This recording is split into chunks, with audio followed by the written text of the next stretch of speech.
Olá galera, tudo bem com vocês? Sem mais delongas, vamos para mais um vídeo. Dessa vez o vídeo é a história da educação. Vamos lá, sem mais delongas. Deixa eu tirar aqui, baixar um pouquinho. Deixar um pouquinho, ver se consigo deixar um pouquinho menor. Um pouquinho, aí. Vamos lá, pessoal. Jogo rápido aqui, tá?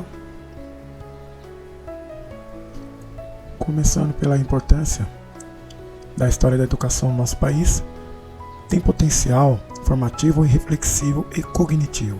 Ajuda a compreender o presente, evitar os erros do passado e planejar o futuro.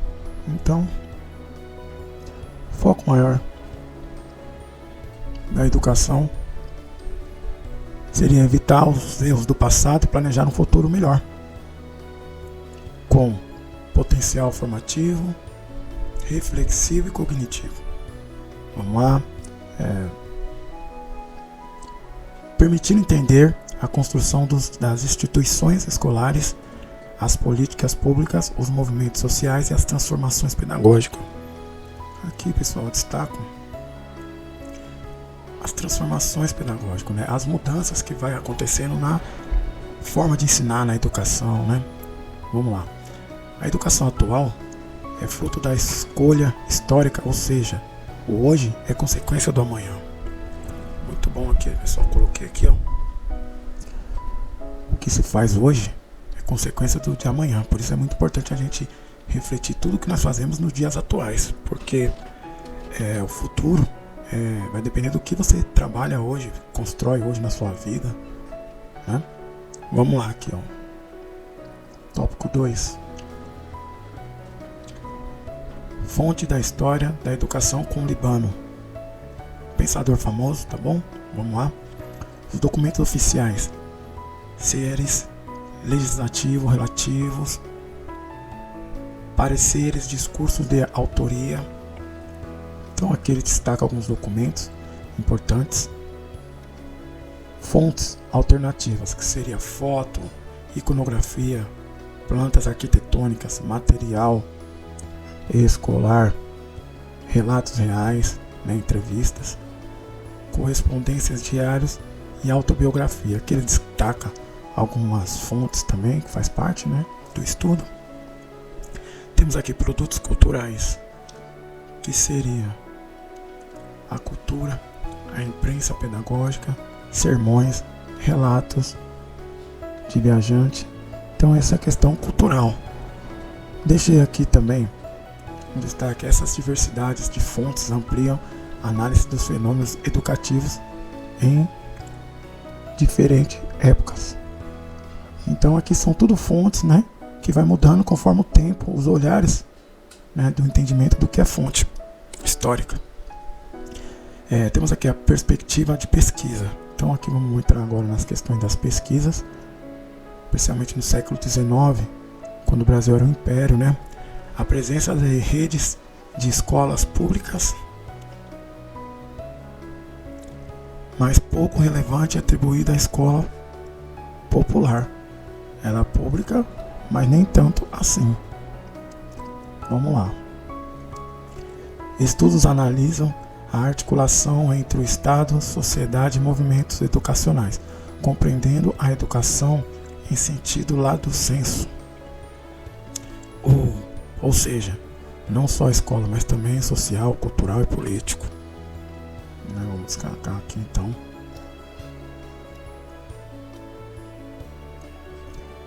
Pesquisas atuais investem em histórias comparadas para entender a mundialização do modelo escolar.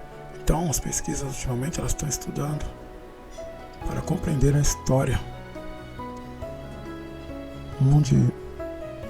mundialização, né, no geral, para entender como foi esse trajeto da história, né, da educação.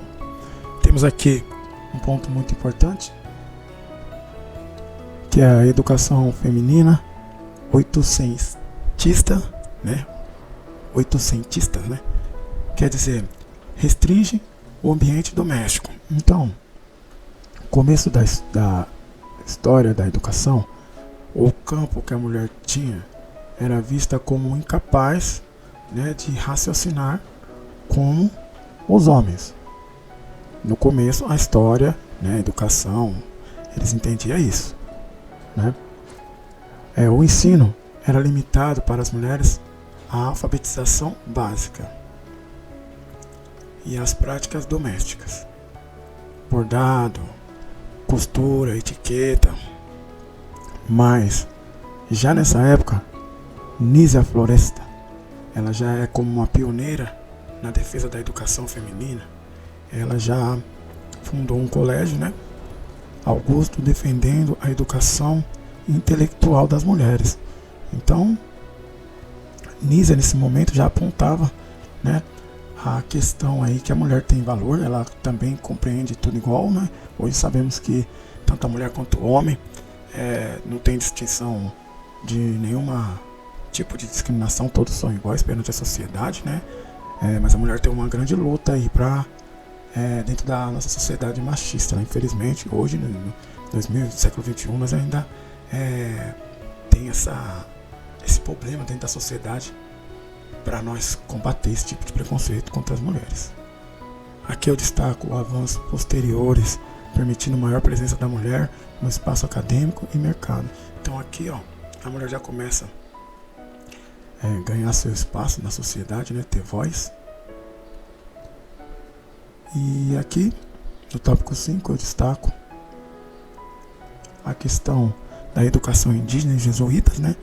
Aqui vem nos primeiros momentos da chegada de 1549, a missão catequese, que era catequizar os indígenas, né, religiosos. Destaco as estratégias que os jesuítas usavam, era a aprendizagem, né, das línguas nativas, oralidade e transmissão de costumes europeus. Então nesse momento, o momento que eles ignoravam a cultura dos indígenas, né, querendo colocar sua cultura europeia centralizada, né, e ignorava a questão da língua nativa, cultura nativa, né? Então os jesuítas chegaram aqui com esse intuito, trazer a sua cultura.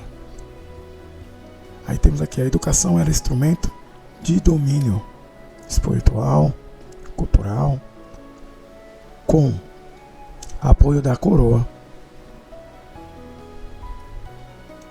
Principais nomes nessa época do Brasil era Manuel de Nóbrega, José de Anchieta e o Fernão. Vamos lá. A educação da população negra. Destaco aqui, né? Após a abolição, a ausência de políticas consistente para a inclusão das escolas dos negros, para os negros, né? Destaca as cotas raciais, sociais.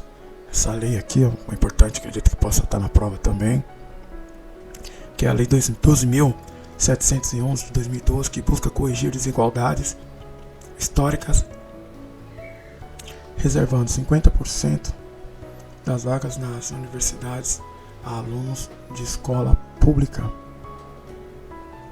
negros, pardos e indígenas. Escola pública, tá, pessoal? Não esqueçam, tá bom? Então, essa questão aqui do negro é uma reparação histórica e cultural. Temos aqui outro tópico: persiste desigualdade de acesso e permanência, mas há crescimento da presença negra no ensino superior. Então, tudo isso, eles fazendo tudo isso, gerou um crescimento no nível universitário de pessoas negras, né? Mais uma vez comprovando que há necessidade de ter essas cotas, esses serviços sociais para equiparar, né, reparar e trazer igualdade, né? Se não tivesse feito, não estava tendo evolução, né? Eu penso assim, se está tendo mudança é porque precisava. Vamos lá, conclusão. A história da educação ajuda a compreender a construção da escola e da sociedade brasileira, revelando desigualdades, lutas e conquistas. É um campo de luta, né? A educação traz esse olhar. Você consegue ver quem é quem precisa, quem não precisa. Vamos lá. Permite analisar a educação como prática social, política, cultural, indo além dos espaços escolares, né? Para dentro da sociedade, da comunidade. Mostrar que conquistas como o acesso das mulheres negros à escola foram fruto de movimentos de resistência e lutas de direitos. Então, esse enriquecimento, né, essa voz, esse espaço público para essas pessoas de vulnerabilidade, tanto negros, mulheres, no geral, tudo é feito com luta, tá? Nada é chegando e fazendo, tá bom? E precisa. É provado que precisa, porque quando você luta e corre atrás, você começa a ver que há uma necessidade, né, disso, né? Porque há um preconceito estrutural dentro da nossa sociedade que nós temos que desconstruir isso. Continuando. Estudar o passado é fundamental para reformular práticas e avançar em direitos. Há uma educação democrática e inclusiva. Ótimo. Uma educação onde cabe todos. Porque a educação é para todos. É uma educação pública. Todos têm que caber dentro desse espaço. Destaque aqui algumas coisas que caem bastante nas provas, quando a questão é educação. Temos a fonte da História e Educação de Libano, já estudamos aqui mesmo nesse documento. A educação feminista, oitocentista, né, que vai falar sobre as restrições, mais lutas, e da Anísia Floresta, que está no nosso documento para ocupar a prova do PND. E temos aqui uma educação indígena e jesuíta, que a questão é catequizar. Temos aqui José de Anchieta como destaque, sempre cai. E a educação da população negra, exclusão após a abolição, né? E as cotas, né, sociais de 2012. Função da história da educação, compreender o presente a partir do passado.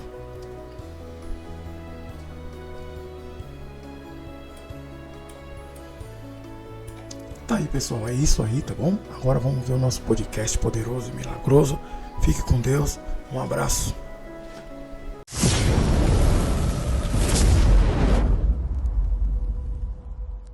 Olá, bem-vindos a mais um Mergulho Profundo. Hoje a gente vai investigar a história da educação no Brasil. Vamos olhar para umas fontes que, desmontam aquela ideia de um projeto único, sabe? A missão aqui é entender como as diferentes iniciativas educacionais, ao longo do tempo, acabaram definindo quem teria poder, qual identidade seria valorizada e quem teria acesso, e como isso moldou as desigualdades que a gente ainda vê hoje em dia. A análise que a gente tem aqui é bem provocadora. Ela sugere que olhar para essa história é, crucial para sacar as raízes da desigualdade atual. Desafia aquele mito, né, de que a educação sempre foi só uma escada para subir na vida. Pelo contrário, muitas vezes ela serviu para manter as coisas como estavam, para reforçar hierarquias. É um ponto fundamental, sim.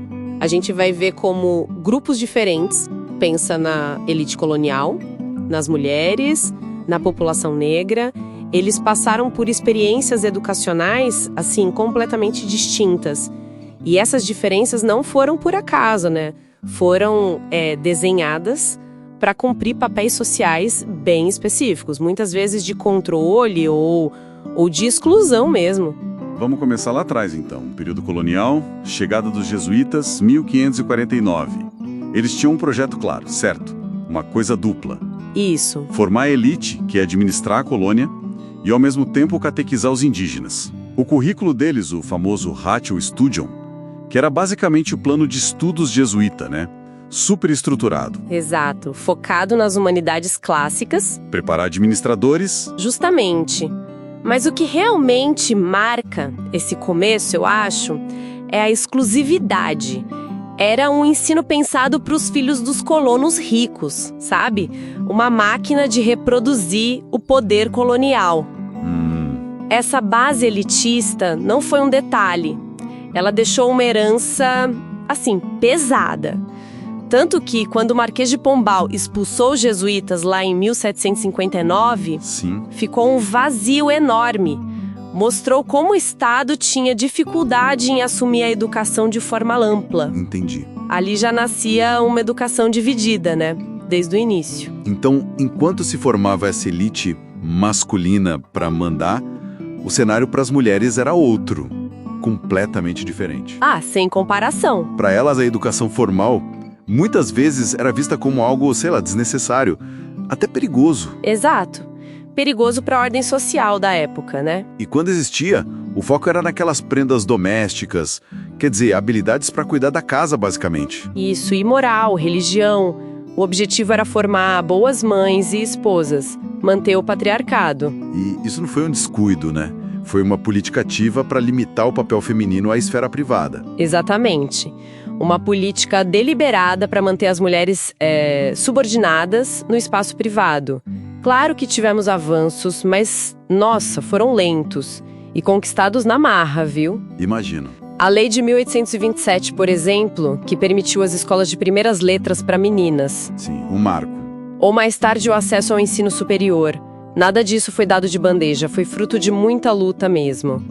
E a resistência a esses avanços mostra como as ideias sobre o papel de homens e mulheres estavam, assim, muito enraizadas. Um legado que a gente sente até hoje, né? Em certas áreas. Com certeza, ainda pesa. E, bom, se para as mulheres foi difícil, para a população negra a situação foi ainda mais extrema, não foi? Nossa, sem dúvida. Durante a escravidão, a educação foi negada de forma sistemática, proibida mesmo. Uma ferramenta de controle. Poderosíssima, manter as pessoas escravizadas analfabetas era estratégico.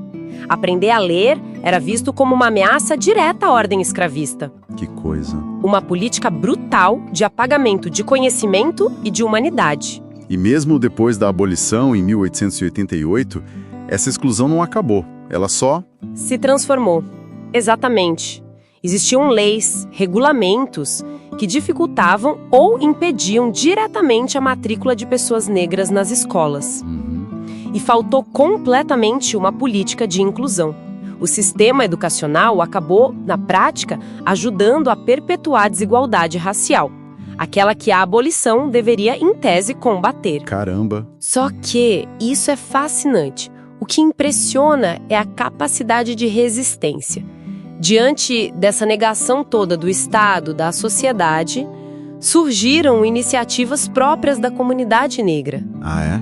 Tipo o quê? A gente tem registros das escolas noturnas ou colégios de negros, sabe?